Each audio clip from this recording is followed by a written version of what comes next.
You were at Baylor in the late 50s. How were your campus experiences or student experiences influenced by the times? Well, I mean, it was nobody had a car. It was different. I mean, I bet there wasn't 10 cars in Martin Hall, and they all parked right behind Martin Hall, right there where and that big parking lot out there where the bookstore is now, but there was never any cars in it at that time. And I remember there was this one guy that was from El Paso. He was on the team. No, Del Rio. He was from Del Rio, and he was on the team, and he had a 52 Plymouth.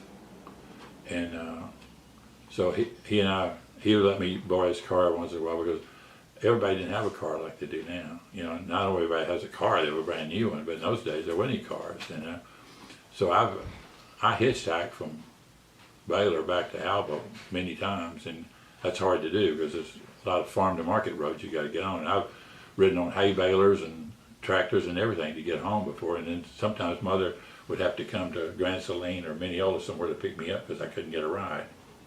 But that part was really different, and it seemed like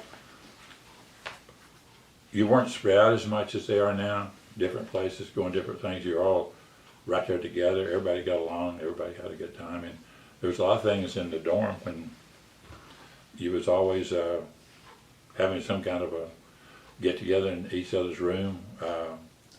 If I got a date, you'd walk over to one of the dorms and you'd walk down to the Waco Theater because I had no car.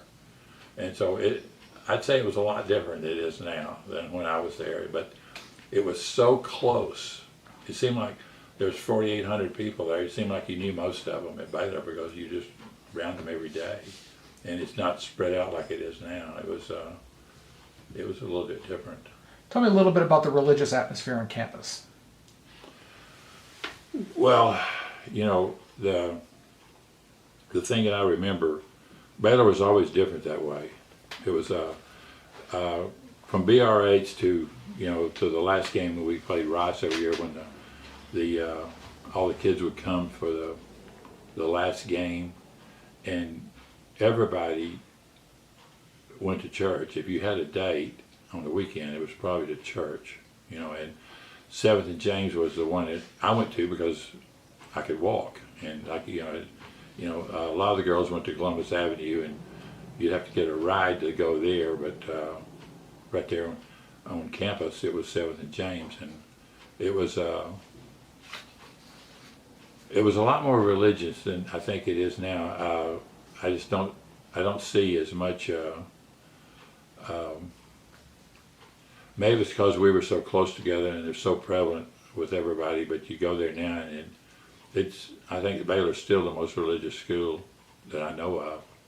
But it was really concentrated. Maybe it was just because I was inside there and I thought that. But when I go back now, but there was always something going on, had to do with some kind of faith or some kind of something, which is I always liked because it was all those things.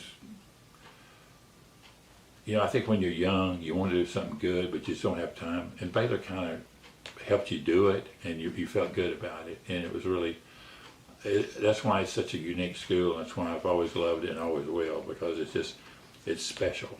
Were you religious when you got there, or did you? Oh yeah, I was, but not Baptist.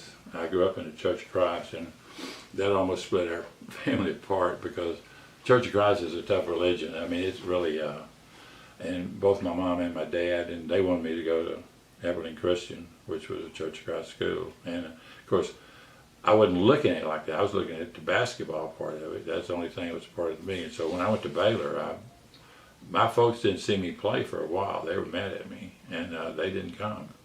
And then I started having some success, and people started, congratulating me all. Then Mother started coming, and my dad he'd go to SMU and TCU games in Dallas and Fort Worth, and he made a couple to Waco. But that got sealed over, but it wasn't a smooth thing at first. It was a little bit tough.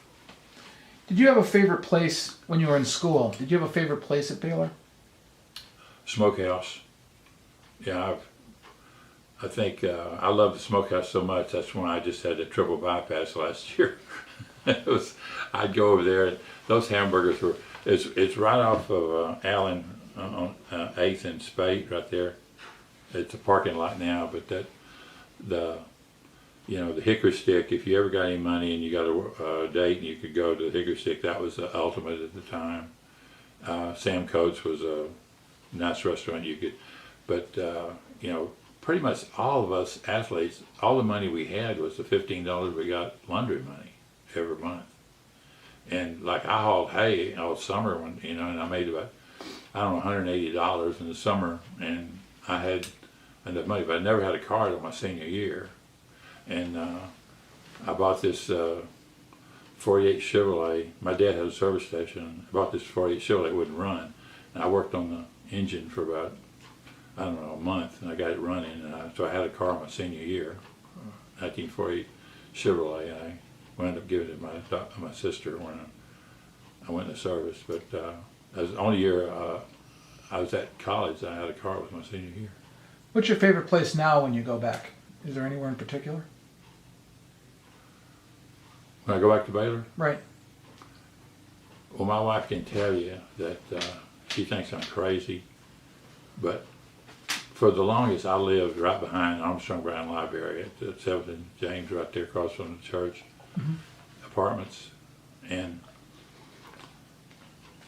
in coaching, there's a lot of up and down days, and so I would get up, and it made me feel so good to just walk around the campus. And I can't tell you, all those years I lived there, I'd get up and I'd go down behind Armstrong Brown, I'd walk down in front of Allen, I'd cut across to Pat Neff, and I just walked around the campus. And at one time, all the lampposts, which I thought was really neat, had a shield on it of somebody died in the war.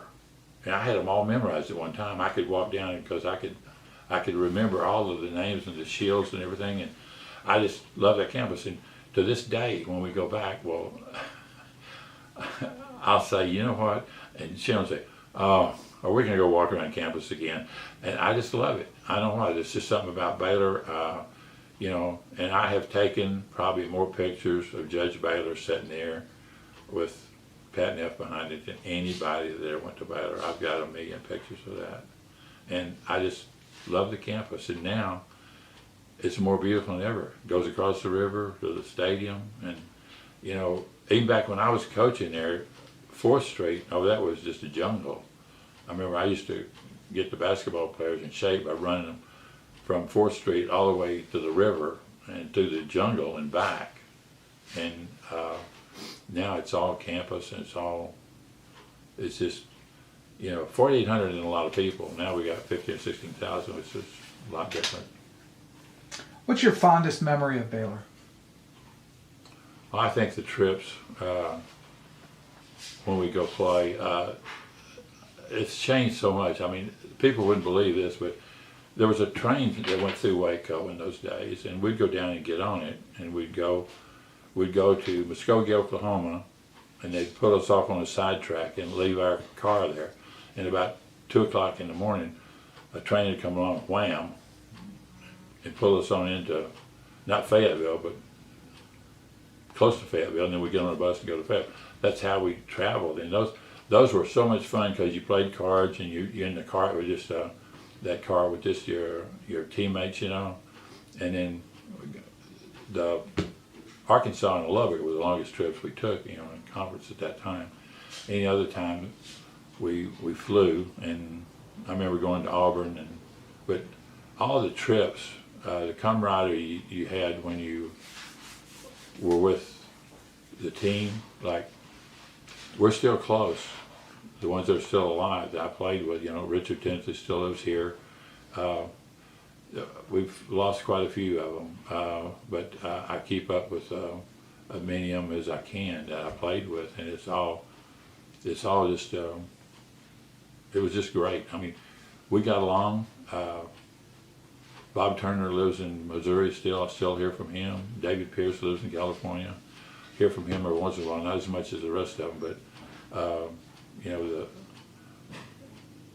we've lost quite a few of them that I played with, and that's sad. But I think the camaraderie that we had as a team was, that's what you miss. I mean, just being with the guys, and that train trip was just one of my favorite. I still think about it, you know, because we were it'd take us a day to get to Little Rock, and then going up to Fayetteville on the bus. And after that, it was, you had a lot of fun, played cards, did everything in the world. You had the car to yourself, and I don't think a train even comes through Waco now, but in those days it was right down the street on 5th where we'd get on at the depot, and we'd go to Little Rock. So those are the things I really remember.